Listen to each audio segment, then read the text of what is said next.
and charged with getting back some of those points for Iowa State. Not a bad wrestler to throw out there, number 10 ranked 165, Tanner Weatherman, taking on Brandon Krone. Absolutely, Tanner Weatherman's he's been around for a long time. He's a senior, he's a three-time NCAA qualifier. And those three qualifiers were all up at 174 pounds. Made the decision this offseason, come down to 165 for his senior year, see if he can, get to the NCAA tournament but get on the podium. 5 pins so far for Weatherman, including in his last match against West Virginia. For Krone, coming off a major decision loss at Illinois, 11-10 on the season, but the proud owner of 3 pins himself. I think this is a match, Krone's, I think he's, a little bit of obviously an underdog here against a very good Tanner Weatherman, but Krone's, he's kind of he's a freshman that's not intimidated by anybody. He loves to go out and kind of mix it up a little bit, so excited to see what he can do.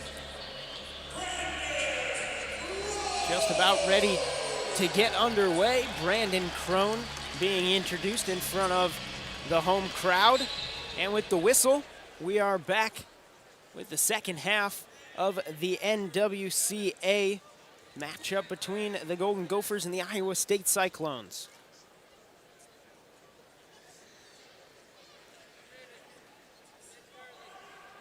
Mac, how does that switch from 174 down to 165 change the way someone like Weatherman wrestles?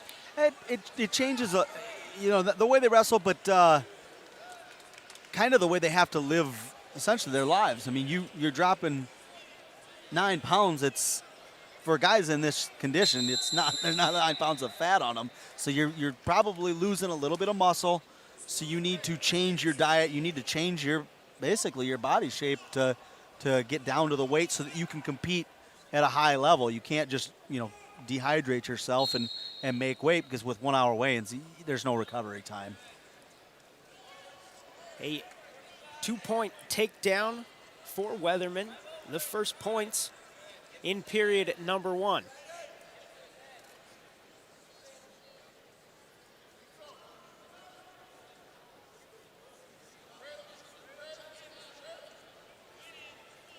Mac looked like may have been almost a biting situation in there. The arm got a little too close to the mouth of Brandon Krone.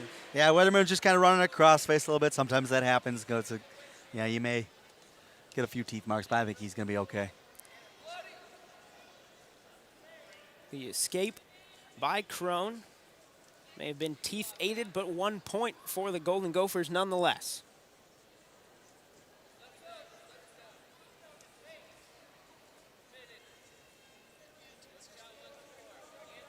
Krone trying to get to that 2-on-1.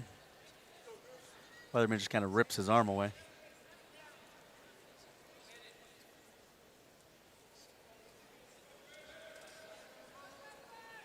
From watching Krone so far this year, he's, he likes 2-on-1s. He likes underhooks. Kind of likes to throw a little bit too. He's kind of fun to watch. Just under a minute in the opening period at 165. And a potential takedown. No, says the official, not yet.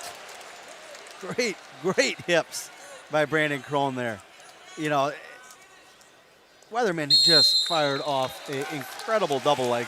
He was in as deep as you could possibly get and has Krone completely lifted off the mat, but he just keeps his feet underneath of him, gets his hips back into it, and fights it off. That'll make Weatherman think twice a little bit, too. He's going to make sure he picks his shots a little bit smarter next time. And the out-of-bounds whistle prevents the takedown. Still 2-1 in favor of Weatherman. He goes for it again. And right outside, close to that out-of-bounds line again, the Iowa State bench confuses to why there's Krone's been no trying to two keep signal. that whizzer. Krone still got that whizzer. I don't understand that. I agree that it was 2, but it was probably 2 10 seconds ago. Not much changed really there at all. Krone still had the whizzer and they were still in the exact same position, but all of a sudden it became 2. I guess I I think it was 2 before they actually gave it, but I don't understand why he gave it when he did. Well, 2 points nonetheless, 4-1 now in favor of Tanner Weatherman as he will start on top in period number 2. Quickly to his feet, Krone, and quickly back off his feet.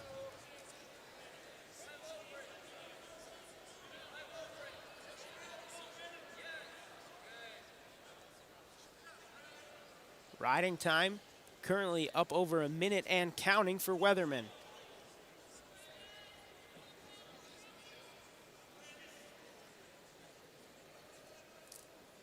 Aaron's got to understand where he is. You know, if he can get off the mat, he gets a fresh start in the center. You're wasting a lot of time right here, and Weatherman's starting to rack up some riding time where, you know, there's not much he can do. If he gets to his feet, Weatherman's just going to take him off anyway, so got to know where he is.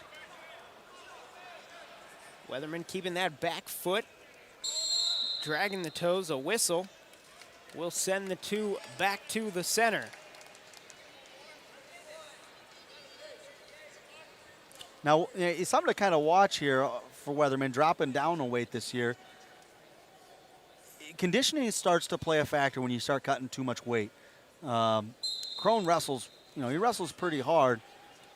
Weatherman was a little slow coming back there to the center. Catching a bit of a breather, looking for that turn.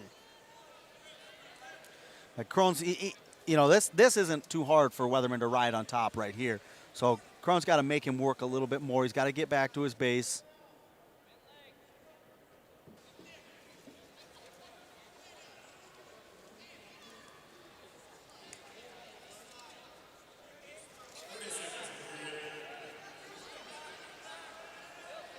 Both sides shouting instructions at the 2 in the middle.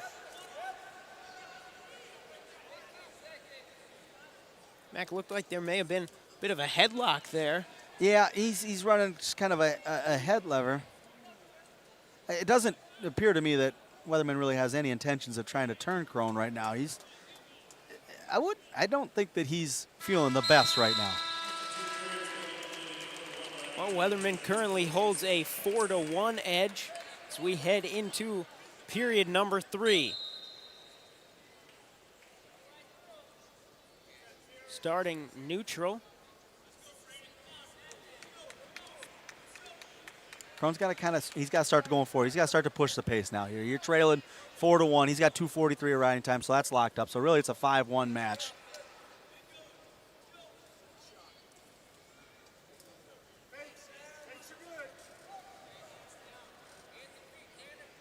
You know, Weatherman doesn't really have to do much right now to risk a lot. Yeah, unless he's starting to think about if they're thinking about getting a major decision, then he's got to get going. But as it is, if he's just thinking win, double like that will help. Nice pop of the hips, lifts up Krone and gets him for the 2-point takedown. Quick escape.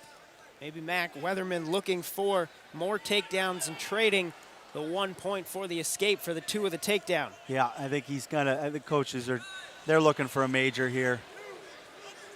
Now it kind of looks like Weatherman's starting to get that second win. Now he's starting to feel a little bit better.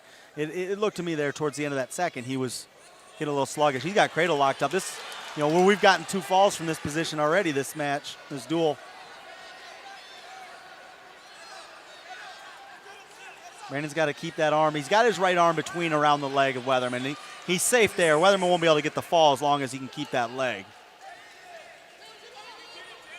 But he's got 4 refs holding 4 near fall, so it's it's 12-2. It's 13-2 with riding time.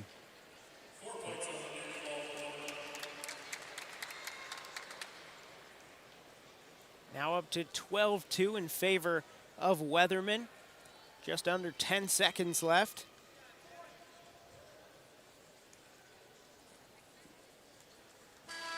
And the horn sounds. It will be a major decision for Iowa State. Help them get back in this contest, now trailing 18-7.